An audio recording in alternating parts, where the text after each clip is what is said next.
So I think there are plenty of sellers out there that will be able to weather this storm. They'll be able to go another year or two until rates are down, and they'll be just fine. But then there are going to be those sellers that are in a really bad position. And the reason for little transaction volume isn't because there aren't a lot of buyers out there. I mean, there are a lot of people out there looking to buy multifamily. They're just not willing to pay the prices that sellers are demanding right now.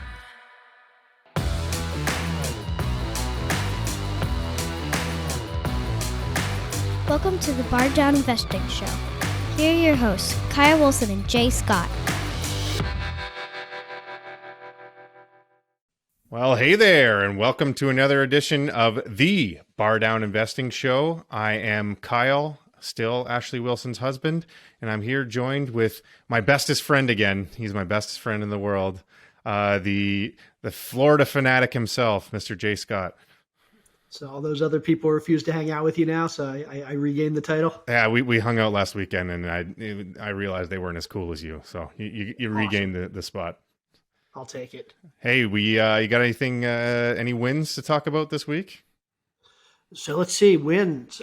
That's code for investments for me. Yeah, I did actually another investment this week. I think it's a 42 unit in Tampa. I invested with a syndication down here in the Central Florida area, and they just closed on it last week, and so kind of excited about that. It's called Garden Villas, I think it is. It's a 42 unit in Tampa, so I'll keep everybody updated on that deal as well. Awesome. And can I mention that Tesla, which we talked about last week? Yeah. I'm now making money. It's up like 10%. I started off down 15% the day after I bought it. Now we're up 10%. So you're going to ride the roller coaster, or are you just going to take some wins and okay? I'm not selling. You're in it for the long haul. Perfect. I know your favorite part is the Rock updates, so I got another update on the Rock. The Rock is rumored to be showing up at WrestleMania, going back to his roots of wrestling. His status is a bit up in the air because there's a lot going on with WWE, but apparently there's this guy named Roman Reigns. I haven't been really paying attention to wrestling in a while, but Roman Reigns has been a mainstay at the top of the wrestling world for a while. Apparently he's also Samoan, and he's got some familial ties to The Rock. So it would be a really big deal if The Rock came back and wrestled Roman Reigns. So we'll keep you updated if there's anything happening with that. And I'm sitting here thinking, one, I didn't realize WrestleMania was still a thing. Oh, for sure. Like, I remember WrestleMania from the 80s. Yeah, and that was awesome back then. Yeah, well, it was awesome back then, but it I think the last person I remember was what's his name, the blonde guy. Goldust? No, the Ric Flair? No, the bigger guy. Who's the biggest wrestler ever? The biggest wrestler ever. That's tough to say. You're going back to Undertaker. Before him? I don't know. Okay, we'll think about it. But here's the other thing. Here's the crazy thing. You made the comment that The Rock started as a wrestler. Yeah. I didn't realize that. Well, technically he was a football player, but he wasn't a very good one. He played college football.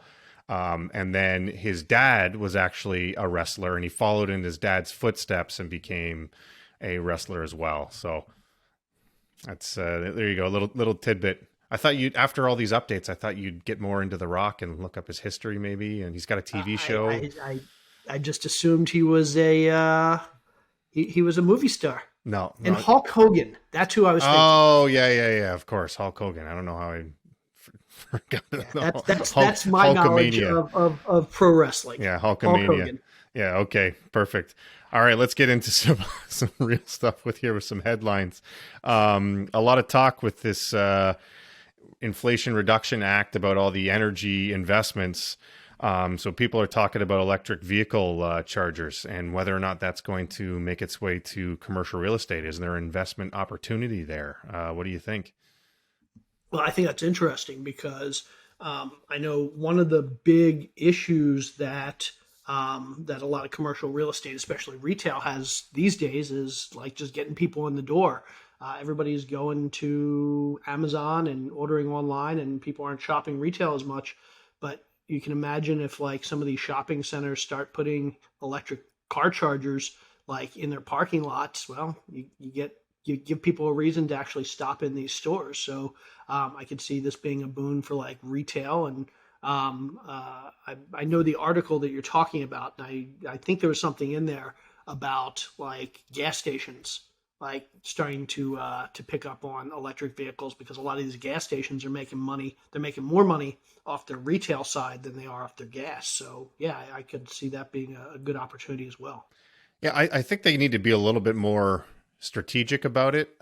So we have it, I believe we have it on one of our properties, an apartment, and it's great because you can have people who have an electric car want to rent an apartment, and they have that opportunity to charge at night.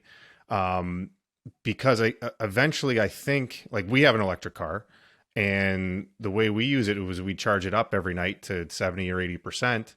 And then we don't need to charge it during the day. We don't need to stop at a station, or we don't need to, while we're at the mall, find somewhere to charge, because it's charged up every night.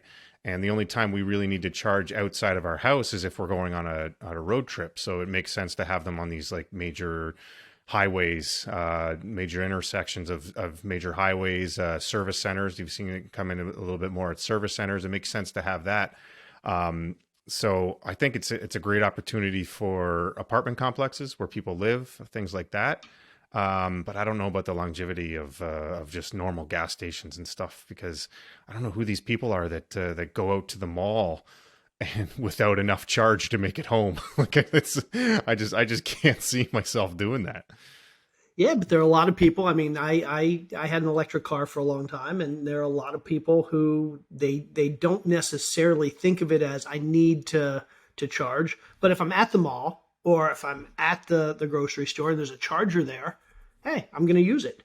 And I know plenty of people that are probably less diligent than you and I are when it comes to charging their car every night, making sure it's charged. And so I see some opportunity there. And certainly in the apartment complex world. I mean, you and I, we bought a complex a few years ago that one of the first things we did was we upgraded the parking lot with a couple electric vehicle charging stations, and we're getting extra rent from a couple units who are parking in those spots. So it's a great way to increase income as an apartment owner as well. Yeah, I see a great opportunity there. I don't know about the mall parking lots though. All right, another headline. So I finally got around to watching the Yardi year-end report for multifamily, which I highly recommend to anybody who's in the multifamily space. And one of the stats that they threw out, what that is, there are over 2,500 multifamily loans with less than a 1.05 DSCR. So for everyone wondering, DSCR is debt service coverage ratio. That's just income covering what the debt is. So 1.0 would mean you're making exactly the same amount as your debt payment. So a 1.05 is not that much above the debt payment. So it means they're in a little bit of trouble. Yeah, and so the other issue there is that not only does it mean that a lot of owners are running lean, but when those owners go to refinance, if they need to refinance, typically lenders are going to look for a DSCR somewhere in the 1.25, 1.3 even for a refinance, which means these owners aren't making enough income to refi out all their current debt.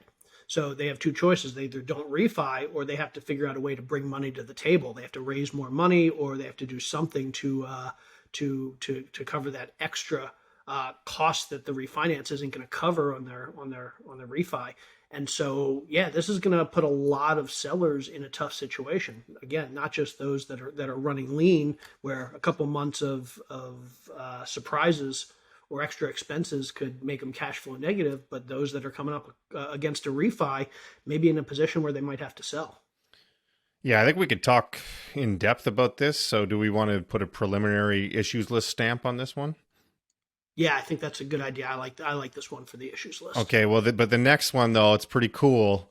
Our next headline is the Sixers have a proposal. So Philadelphia 76ers, my hometown here, have a new proposal to put an arena dead smack in the middle of Center City, Philadelphia. So I think that's the biggest news in the whole market right now.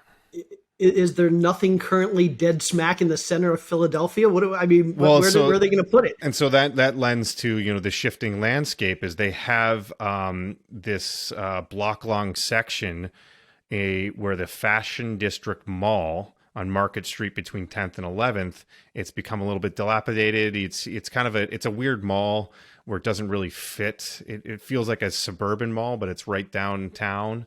And it's been kind of going by the wayside a little bit. So the investors see it as kind of a win-win where you bring back one of these malls, you bring up the area, make it a little bit more vibrant, and also it's going to attract people to the area. You're going to have people want to go to dinner, go have drinks afterwards. It's actually in a great location as far as the public transit, subway. There's a couple stops right there.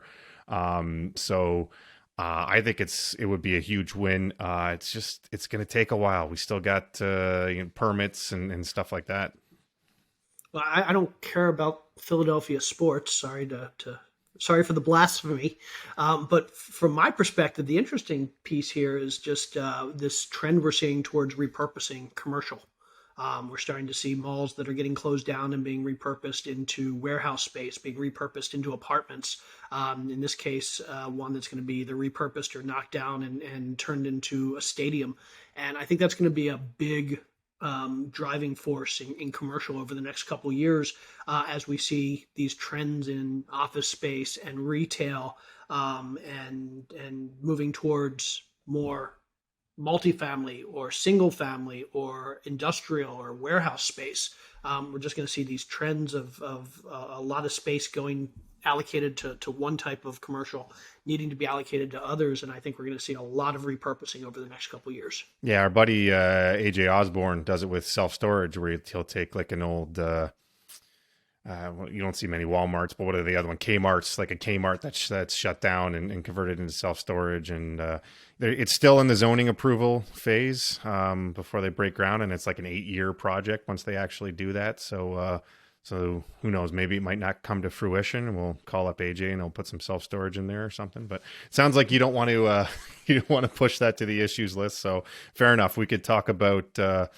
multifamily loans. So, yeah, getting back to what you were saying about people having their debt service coverage ratio get pushed down and down. I mean, it makes sense, right? Because we're seeing the loan rates go up and up and up. That's going to put pressure on higher debt service payments. And so when the payments go up, then the debt service coverage ratio goes down. So who do you see the people who are in the most trouble here when this is happening? Yeah, so I think there are going to be a lot of people who purchased with floating rate loans back in 2019, 2021 that are, again, coming up against a refinance, and they're not going to be able to sell it at the same premium they could have 6 or 8 months ago. So they're either going to have to sell at a lower price than they would have earlier in the year or last year, or they're going to have to figure out some refinance plan that might involve them bringing some money to the table, which is pretty tough. I wouldn't be surprised if in the syndication world we start seeing a bunch of operators this year that are making capital calls. And for those who aren't familiar, a capital call is basically when the operators of the deal go out to their investors and say, "Hey, we need more money." And in this case, I wouldn't be surprised if they need more money to kind of cover the shortfall of the refinance. So I think this is going to be a tough year for some people that bought properties between 2019 and 2022. And it'll be interesting to see how this shakes out. Yeah, it will be really interesting. And to your point with the whole capital call thing, we've seen a huge influx of new investors come in the last couple of years. And even in the last year, there will be some who just bought properties the last 8 months or so, and they got a bridge loan back before we had any interest rate hikes. SOFR was basically zero. Their all-in rate was under 4%. And now they're seeing 8% loan rates. There's no way they factored that into their pro forma. And the problem is, if you're just new to the business, you don't want to be hitting up investors with saying, "Hey, I know we just told you how great our investment is, but by the way, it's not doing great right now. We need some money from you." they're not going to want to do that, and they're going to put it off and put it off and put it off, and it might get to that point where they're too late, where they're going to have to do something drastic, just to make the property survive. And then you touched on the acquisitions from 2019, 2020. We have an acquisition we had in 2020, and it's with a floating rate. Luckily, that was a 10-year loan, so we were able to push it out. But if we had gotten a bridge loan, that bridge loan is going to come due sometime this year. And to your point, they're going to have to hit that debt yield, which is basically the same thing as a debt service coverage ratio, in order to even extend the loan. So people always talk about you get a 3-year loan with 2 possible extensions. Well, there's still requirements on that extension. You don't just automatically get it. You have to have a certain debt yield, or DSCR, in order to qualify for that extension. So there will be some people hurting there. It's just a matter of, are they willing to raise a little bit more money, extend to pretend, as some people like to call it. I do see that there is a bit of a light at the end of the tunnel coming up, maybe in a year. So it might make some sense for them to just put a little bit more money in. Hopefully they have the reserves to do it themselves, or get a small capital call and survive this, because otherwise they're going to be putting their property on for sale at the worst time in the market. Yeah, and it's not even just refinances. I had an LP, a passive investor, that I was talking to last weekend, and he was telling me a story about a deal he invested in back in July of last year, I think. It was $100 million property. And as he was talking about this deal, he gave me the name of the deal, and I jumped on, and we have a tool called Yardi that we use, that we can see kind of all the details of these deals. We can see the loan that they took out. We can see the occupancy rate of the property, and the rents and all that sort of stuff. And he's telling me about this deal that he went into that he's getting a little bit nervous about. And I'm asking him some questions while I'm looking at the Yardi report on this property. And he's telling me how basically occupancy needed to be at like 85% for them to support the cash flow that they needed to sustain the property. And I'm looking at, it's like 75% occupied, and their DSCR, I'm calculating in my head, and it's got to be like close to 1, if not below 1. And I'm sitting here thinking, like, this guy invested in a deal that in real time I'm looking at it and saying in 6 months, they're probably going to lose that deal. And I didn't want to be the one to break the news to him. But that's, I think we're going to start seeing a lot of that. And I think there are a lot of passive investors, a lot of LPs out there that aren't really prepared for what's going to happen this year, because for the last 10 years, as you and I both know, it's been easy to make money in this business. It's been easy to make money in the multifamily space. I like to say that you throw a monkey at a dartboard and you're gonna make money. How's that for a mixed metaphor? But yeah, and I think for the first time, I think a lot of LPs are going to be surprised that it's not all roses and whatever that saying is. Sunshine. Sunshine and roses, exactly. Well, so the question is then, we've seen transaction volume fall off a cliff the last few months. There's basically no transactions happening. Do we think things like this are going to bump up the number of transactions, or is it going to have very little effect and we have to look other places? So I think there are plenty of sellers out there that will be able to weather this storm. They'll be able to go another year or two until rates are down, and they'll be just fine. But then there are going to be those sellers that are in a really bad position. And the reason for little transaction volume isn't because there aren't a lot of buyers out there. I mean, there are a lot of people out there looking to buy multifamily. They're just not willing to pay the prices that sellers are demanding right now. And so as sellers start to get into a tough spot, they're going to start lowering those prices. And I have a feeling there's going to be this feeding frenzy where there are going to be a whole bunch of buyers pursuing the same properties. And we'll probably see some overpaying even, but still paying at values much less than what the seller is looking for and what they could have gotten a year ago. So I do think there's going to start to be some more transaction volume. I think we're going to see that transaction volume at lower prices than anybody's expecting. But I think ultimately we're going to see a consolidation in the market. We're going to see fewer operators out there. We're going to see more sophisticated buyers, successful buyers who are basically increasing their portfolios. And at the end of all this, a year or two down the road, I think the big players are going to get bigger, and a lot of the small players are going to go away. Yeah, it'll be interesting because we talked about this before, where right now, basically, if you don't need to sell, you're not selling. You have a number in your head and you're saying, yeah, I'll sell for this number, but that number's not making sense for anyone to buy. So we're just sitting at this stalemate between buyers and sellers. I do think some of these types of properties that get in distress are going to go on the market, but to your point, there is a lot of demand for people looking for a deal, and so there will be enough buyers in that pool that they will drive that price up a little bit. Do I think it's going to lead to huge numbers? No, but hopefully for some of these sellers, it's going to be one of those things where when we do see a Fed pivot, or even just a Fed pause, then we're going to see a drop in the treasury rates, 10-year treasury. Then maybe they can start making their payments and they don't have to sell, or then at least anybody who's looking to buy, they can get better debt terms and bring the strike prices up there.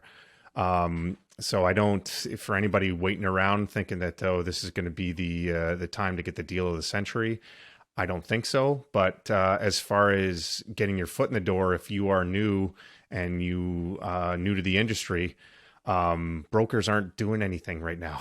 They're not transacting deals. So if there's ever a good time to talk to a broker and get them to actually pick up the phone when you call them, now is a great time to have those conversations, so that in the next couple months, when that volume hopefully does pick up a little bit, we see a little bit of a downtick in the treasuries. We see some of these properties come on the market that are distressed, that you've already made those connections and you are in the position to buy something. Yeah, I think the two big winners out of all this are going to be the big players who can pick up a whole lot more units, and the brand new investors, like you said, who now have an opportunity for the first time in maybe 5 or 6 years, where brokers are willing to pick up the phone, brokers are willing to send them deals, brokers are willing to build those relationships, likewise vendors, likewise property managers, likewise contractors. Basically, all these people are willing to build relationships with new investors for the first time in a long time. They've been so busy with their existing clientele, with their existing operators for the last 5 years, that it's been really hard to get them to pick up the phone. But now it's a great time to build those relationships. So brand new investors are going to be in a better spot than they've been in a long time. Big investors are going to be in a good spot to pick up these deals that they can come out with a lot of cash, and they don't have to worry about the low loan to value, loan to cost ratios that are out there.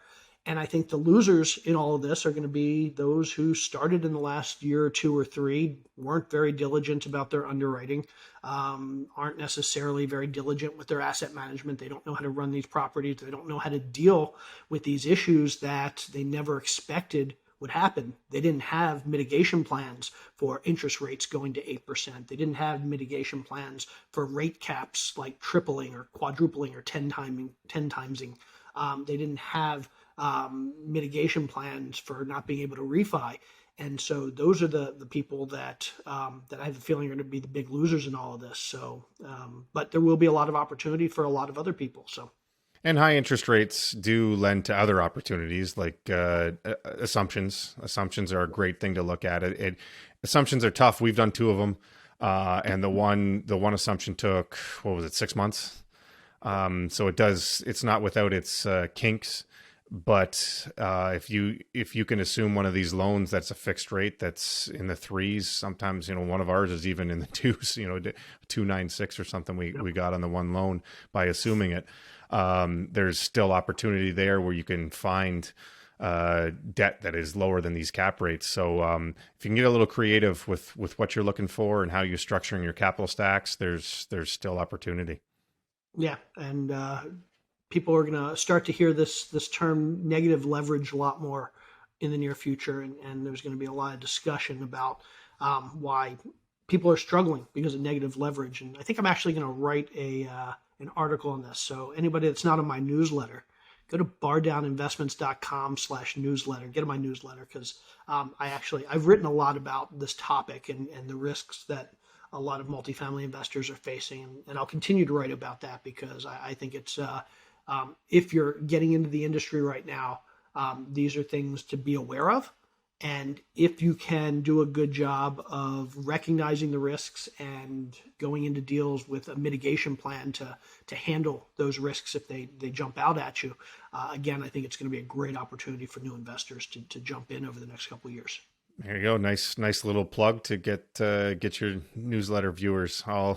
At this point in our podcast, I don't know how many more people who are listening to this but not subscribed to your newsletter. But for those one or two, hey, we're going to have you're millions of people listening to this over the next 10 years, people flowing in from all different places. And so, or at least next time this cycle comes around, we have when we have skyrocketing interest rates, they'll refer back to this. All right, great. Let's wrap this up. How would you rate this meeting? I got to hang out with my bestest friend, got to talk about real estate, learned all about the origins of the rock. I mean, how did I not rate this? Philadelphia the real estate with their with the 76ers. That was a great one too. I'm excited to see a game in 2031 in the new stadium. Yeah, I mean, this I don't imagine how this could have been any better. I'm going to rate this an 8.93. I think we still got some work to do. I'm going to do 8.0. Okay. Well, just like every week. We don't need to do a postmortem if it's over 8. So yeah, exactly. That's a good number. Perfect. How do you want to sign this one off? There's only one way to sign off these days. We need a quote. Give me a quote. Give me something good. Quote. So I was having this, I'll tell you a quick story before the quote is I was having this discussion with my wife where I was brought up that if you're not early, you're late. And so I'm always punctual to things. I always thought it as a respect thing that you show up on time versus my wife is perpetually late, always late to everything. And I originally used to get pissed off about it, but then I saw somebody doing an interview about he had the exact same situation. He's always on time and his wife's late. And he was like, but the problem is you can get mad for somebody being late, but then you realize one of the things you love about them is that they're spontaneous and they're always up for new things, good things, and all of that. And what goes along with that is they're just shit at managing time. And so once I realized that, I gave her a bit of a pass on her being a little bit late. I'm not going to stop pushing her to not be late, but it got me to this quote with from Franklin Jones where it says, "The trouble with being punctual is that nobody's there to appreciate it." So, anybody who's perpetually late, you could just quote that back at the other people. I have no idea who Franklin Jones is, but neither do I. He's a smart guy. I'm gonna use that one again. But awesome. So an 8.9 rated meeting. That's our best yet. So hopefully anybody this if they were their first time listening, they get some good value out of it, and hopefully they keep listening. And we appreciate them coming out. And here, this is what I'm going to do, just to encourage people to listen to the end. If anybody is still listening to this right now, first person to send me an email, jay@bardowninvestments.com, free signed copy of my book, my newest book. Ooh, geez. There you go. There you go. So see if anybody's actually listening to the end. All right. Good tidbit there. All right. Thanks to everyone once again. I'm Kyle. This is Jay, and we'll see you next week. Thanks, everybody.